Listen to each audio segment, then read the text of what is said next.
والصلاة والسلام على من لا نبي بعده أما بعد فأعوذ بالله من الشيطان الرجيم بسم الله الرحمن الرحيم النجم الثاقب إن كل نفس لما عليها حافظ.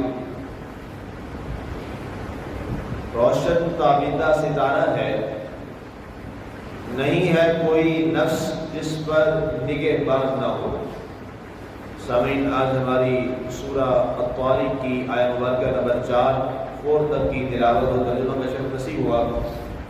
کل ہماری تفصیلی گفتگو چل رہی تھی طارق کے حوالہ سے اور نجم کے حوالہ سے.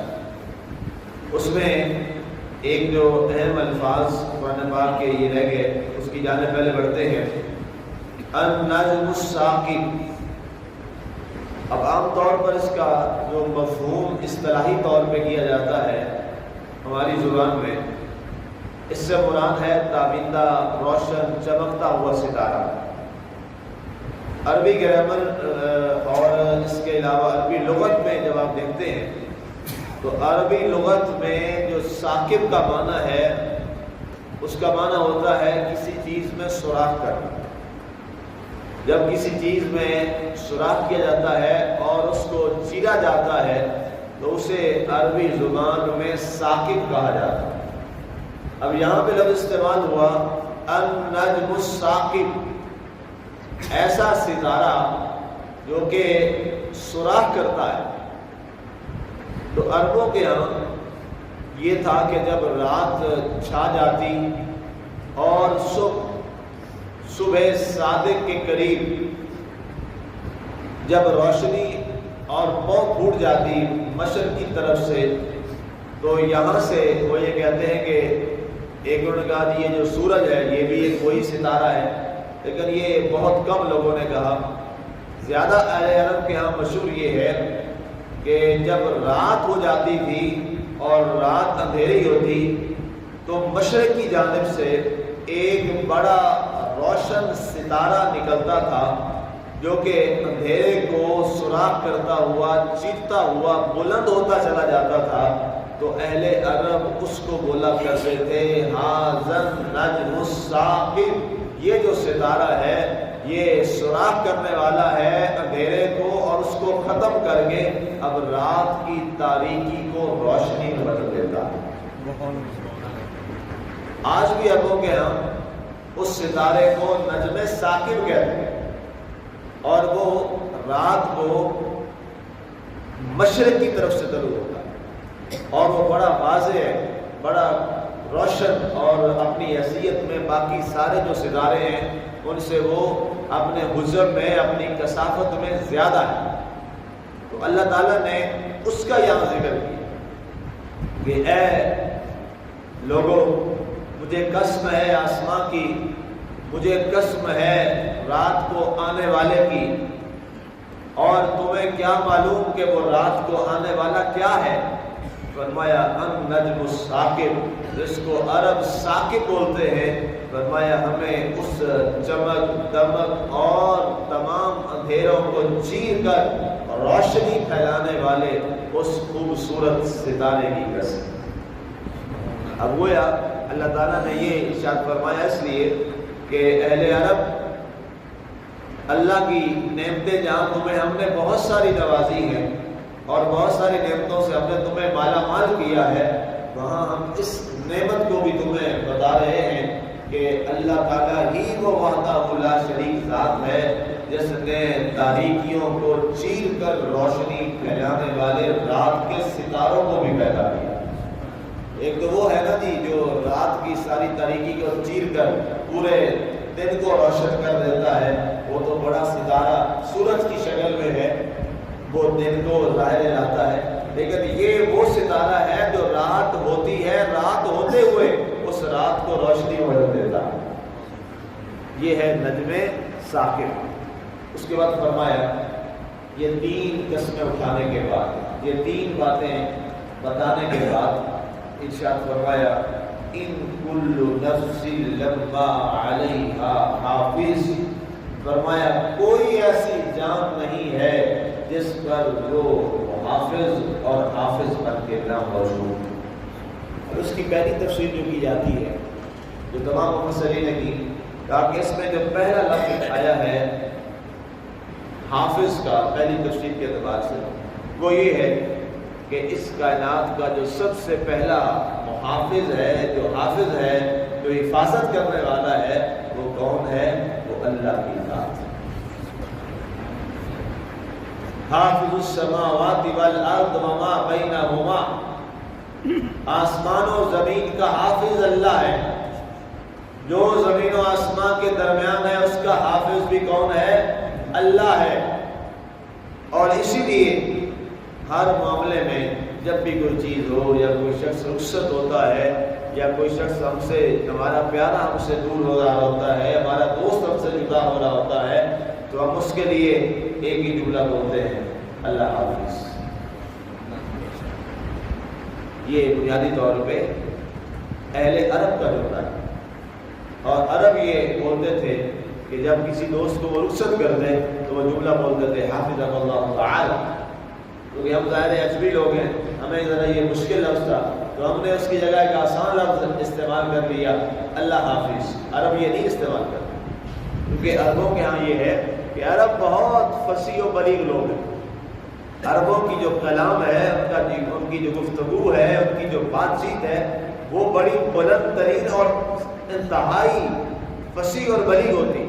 اور اس فصاحت و بلاغت کا باقاعدہ ثبوت قرآن پاک میں اللہ تعالیٰ نے عربوں کی فصاحت و بلاغت جو ہے اس کو، اس بات کو یقین دلاتے ہوئے سب لوگوں کو بتایا ہے.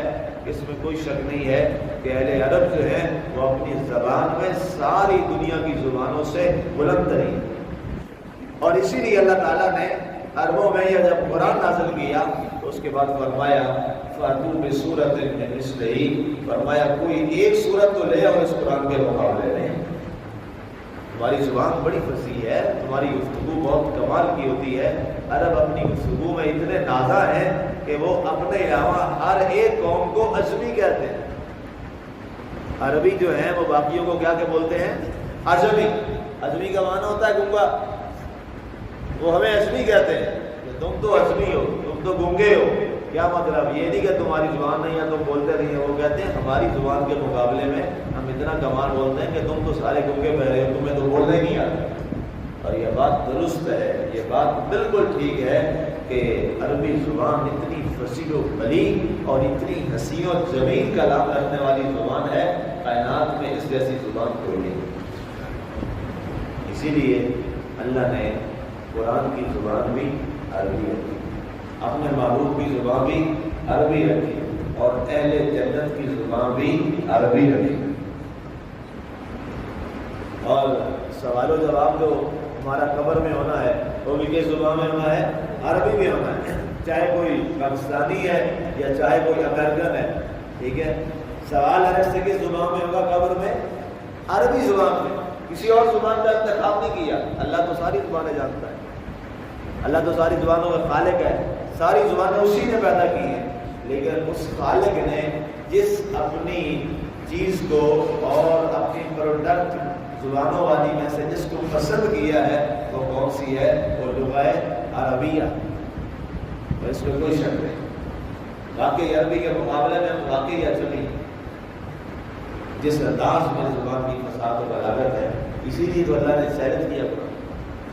تو میں ہمارا چیلنج ہے عرب والوں، ظاہر ہے چیلنج اسی کو کیا تھا جو آپ کے اس لیول پہ آگے اتر رہا ہوں، جو ایک چیلنج ہی نہیں ہے. میں اٹھوں جی اور میں اس بچے سے یا یا کسی سے کہوں آؤ میرے ساتھ مسائل کا مقابلہ کر لو. انہوں نے کہا کہ آپ کیا کہہ رہے ہیں؟ آپ اپنے لیول کے بندے سے بات کریں. آپ کا اور ہمارا کیا چیلنج ہے؟ سمجھ رہے میری بات؟ تو اللہ نے جو فرمایا نا فاتو بھی صورت میں مسلے، کوئی ایک صورت لے آؤ میرے اس قرآن کے مقابلے میں. تم یہ کہتے ہو کہ یہ محمد صلی اللہ علیہ وسلم نے خود گھڑ دیا ہے، نعوذ باللہ، اللہ کا کلام نہیں ہے. فرمایا تم سارے عرب بڑے فصاحت و بلاغت والے ہو، تمہاری فصاحت و بلاغت بہت بلند ہے، لیکن لے آؤ اللہ کے مقابلے میں نہیں لا سکو گے، اس لیے کہ تم بندے ہو، مخلوق ہو. یہ کلام کس کا ہے؟ خالق کا. تو اس لحاظ سے ہم اللہ حافظ کہتے ہیں لیکن عرب آج بھی یہی کہتے ہیں اللہ حافظک اللہ تعالی اللہ یحفظک. یہ دو تین الفاظ مختلف الفاظ میں وہ بولتے ہیں لیکن زیادہ مشہور جو ان کے ہیں وہ یہی ہے حافظک اللہ تعالی، اللہ تمہاری حفاظت فرمائے. تو مقصد بتانے کا کیا ہے کہ اللہ حافظ ہے، اللہ سب کی حفاظت فرمانے والا ہے. حافظ اعظم کون ہے؟ وہ اللہ ہی کی ذات ہے. جس کو اللہ نہ بچائے دنیا کے جتنے بھی محافظ اکٹھے ہو جائے اسے نہیں بچا سکتے. اور یہاں تو یہ بھی ہے محافظ ہی مار دیتا ہے. کتنے واقعات ہم نے دیکھے کہ محافظ ہی گولی مار دیتا ہے. تو پھر بتائیے اصل محافظ کون ہوا؟ اللہ کی ذات. اور وہ ایسا محافظ ہے کہ گولیوں کی بوچھار میں بھی چاہے تو کسی کو بچا لیتا ہے اور وہ بچا لیتا ہے. کئی دفعہ ہم حادثات دیکھتے ہیں، اپنی نظروں سے دیکھا ہے، باپ بھی فوت ہو گیا، ماں تھی وہ بھی فوت ہو گئی، ایک معصوم بچے کو ایسے اس نے سائڈ پہ کیا ہے، خراج کرنا ہے، معصوم بچہ ہے، اس کو محفوظ رکھا. زلزلے آئے، ہم نے بڑے عجیب و غریب قسم کے مسائل دیکھے، واقعات کہ 20-25 دنوں کے بعد بڑا نہیں شیرخوار بچہ زندہ نکال دیا اور اس کو کوئی خراج اس نے نہیں آنے دی. یہ مالک ہے. تو بڑا حافظ کون ہے؟ محافظ کون ہے؟ اللہ کی ذات. سب سے پہلا یہ عقیدہ فرمایا بے شک کوئی نہیں اس کائنات میں جس پر کوئی نگہبان نہ ہو، سب پر نگہبان کون ہے؟ اللہ کی ذات ہے. اس کے کئی معنی ہیں. ہمارے اعمال کا نگہبان وہ ہے، ہمارے کردار کا نگہبان وہ ہے، ہم جو بول رہے ہیں اس کا نگہبان وہ ہے، ہم جو کر رہے ہیں اس کا نگہبان وہ ہے، اور وہ سب کو دیکھ رہا ہے اور ملاحظہ کر رہا ہے. دوسرا اس کا مفہوم جو بیان کیا گیا وہ بھی قرآن کی روشنی میں کہ اللہ نے قرآن میں کئی جگہوں پر حافظ اور محافظ کس کو قرار دیا ہے؟ ہمارے دو فرشتوں کو. ابھی یہ پیچھے جو ہے وہ سورہ مبارکہ ہماری یہاں گزری تھی، اس میں بھی اس پر میں نے تفصیل سے بات کی تھی، اور اس کے علاوہ اور بھی بہت ساری آیات جو ہے اس میں اس حوالے سے ذکر کیا گیا کہ تمہارے محافظ کون ہیں؟ دو فرشتے ہیں جنہیں کرامت کاتبین کہا جاتا ہے. اور اللہ کے نبی صلی اللہ علیہ وسلم نے فرمایا جب تم کوئی اچھائی اور بھلائی اور نیکی کا عمل کرتے ہو تو تمہارا جو دایاں کندھے کا محافظ ہے اور حافظ ہے وہ فوری طور پر تمہارے اعمال کو محفوظ کر لیتا ہے اور تحریر کر لیتا ہے. اور جب تم برائی کرتے ہو تو اس وقت تمہارا بایاں کندھا جو ہے اس پر جو فرشتہ موجود ہے وہ تمہاری اس برائی کو محفوظ کر لیتا ہے. گویا یہ حافظ الحسنات ہے، یہ حافظ السیئات ہے. حافظ الحسنات اور حافظ السیئات، یہ نیکیوں کا حافظ اور یہ برائیوں کا حافظ. اس کو محفوظ کرنے والا، اس کو دکھنے والا، اس کو تحریر کرنے والا.